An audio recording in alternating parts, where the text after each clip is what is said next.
Okay, I wanted to make a quick video for you guys as a way to kind of go over and explain the entire project.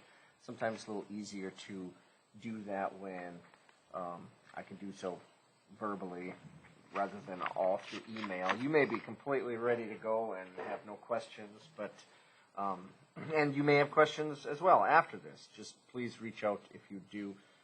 Funny fact, I did in fact record this yesterday, and it took me quite a while, and then pressed stop, and it didn't work, so I got to do it all over again. So everyone should have access to a series of papers. The students receive the same things.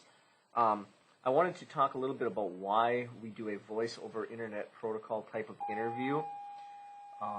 So when you guys get here in April to do the actual interview, the students will be in a different room. I'll have you in my classroom, and they will be first on the big screen here with the projector, and you guys will be on a computer screen that they'll be able to see in a different room. And I've done this because so much of the interview world has kind of turned into the virtual, Zoom sessions, Google Meets. Not just after COVID, but even prior to that, it was kind of switching that, going that way. That I think it's a good thing for them to get some experience in doing this. And that's really the main goal of this project, is to build them any type of experience that they can have leaving high school as they go off either to college or workforce, whatever. And then also give them some documents, that they can manipulate and edit along the way. And so one of the first questions that often comes up and is confusing to both panel members and to students is addressed on the back of that original document where they talk about the objective. And you're going to see this right on the resume itself, their professional objective. We created some generic copies. The first one, A, says to prepare for potential professional post-secondary opportunities, and B, if they chose this one, it's a little wordier, to prepare and build skills towards a potential professional post-secondary opportunity. As an objective, that's extremely vague. I know that. The students know that.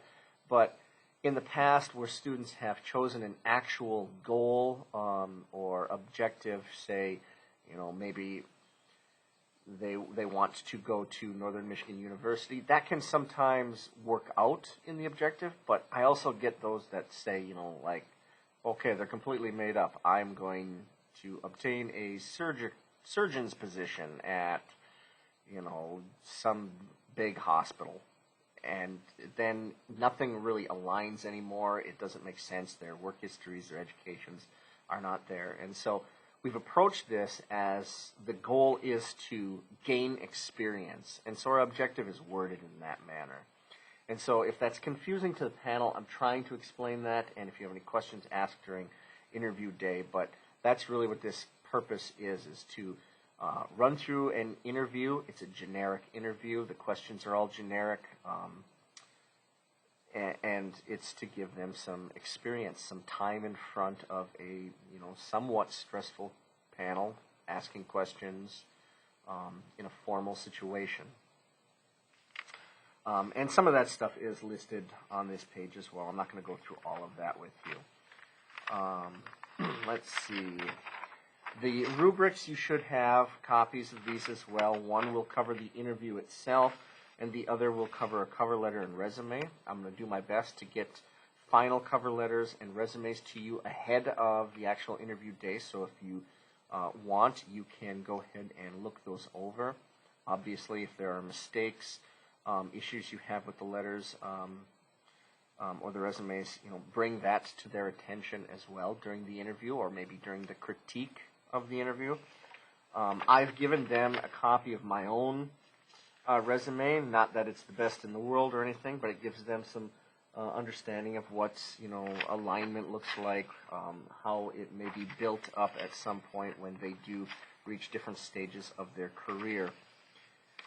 When they do the interview individually, the majority of that interview is going to be built around these potential interview questions. And so I sent this to you, and in the past, the panel has gone through and chosen, one or two per person to go through and ask separately of the student. So one member would go first, another would follow. And this is, it's a little fluid because the time is going to be an issue. If the interview is running long, you may have to abandon a couple. That's dependent on the student's answers. How stressed out they are, what how the interview is going in terms of their success and or failures. We don't want to put them under so much pressure that this is going to be a negative experience. And so a lot of this I'm throwing in kind of on you guys. In your court, you're going to be kind of leading the show here. So we can organize this on the day of the interview. You can figure out what questions you want to do, or you can figure out a way to communicate that ahead of time. I believe I have shared this as a Google Doc, shared with everyone, so you could potentially communicate that way. In the past, we've just discussed it the first 5-10 minutes that everyone is here before the students as they're waiting upstairs. I did want to say that prior to getting right into the questions, the students have prepared and practiced doing an elevator speech.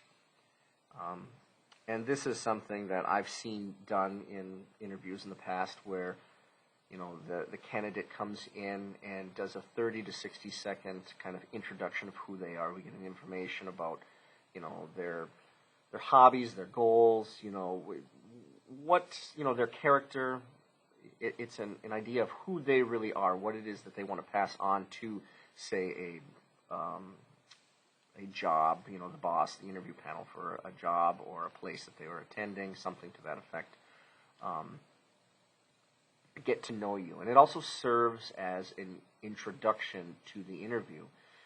However, even though that'll be their introduction, again, this is going to really rely on you guys to try and make a comfortable environment for them. They're going to be upstairs in front of a computer. It's going to be a bit awkward at first. In the past, we've had one member kind of take the lead and serve as kind of the lead speaker and to get the interview rolling, to get it the students comfortable before the questions are asked. This is kind of a hard one to explain. It'll depend on the panel and how you guys choose to handle this and where your own skill sets are, I guess. But the students are going to kind of look to you to do that. They're not going to know when to just jump right in. And I am hoping to be able to just kind of sit back and listen rather than participate in that process. This is going to be, I'm going to try and remain distant so that it's between you and the student themselves as they're going through that. So I guess think about that a little bit. It's kind of like an improv type of, it's improvisation. You're reacting based on how everything is going. You're going to notice that some students, when they come in, are extremely nervous. They're uncomfortable. You'll see it in their body language. You'll hear it in their voice. Casual conversation, just welcoming them, getting them ready, seems to help prior to the interview, starting. Is there anything else I want to go over before that is done? I think maybe that's pretty much it. Just so you know, the interview itself should follow a basic kind of organization. Since these students were in 7th grade with me, they understand, that public speaking, writing, everything kind of starts with an introduction. You've got the meat and bones, your body paragraphs for things, body presentations, points that you're trying to make your support, and then there's a conclusion. And so I look for that organization as well in something like this. So when they first come in, I would expect them to do the elevator speech to serve as their introduction, but they should have some basic examples of concluding as well. When everything is done and the questions are done, I'm expecting them to thank you, for the experience, possibly even ask the panel for questions. That's quite common in interviews as well, having something. And when you're all done, they will then come down from the room over the computer, and they'll meet you face-to-face to do a critique. So anything that you can provide them during that critique will be helpful to them. We're going to talk about dealing with feedback, positively, not taking anything too personally, and making sure that they are accepting of feedback, even if it's something that someone else is saying they did wrong and they don't agree. To me, that's not the time to debate that or argue it, or become too emotionally involved. That's going to be a balance that they can learn from. So watch for that in not just their cover letter, the written stuff, but also during the interview as well. So on those rubrics, please, if you're willing, take notes, write them down. I will share those with the students anywhere or anything that you put down.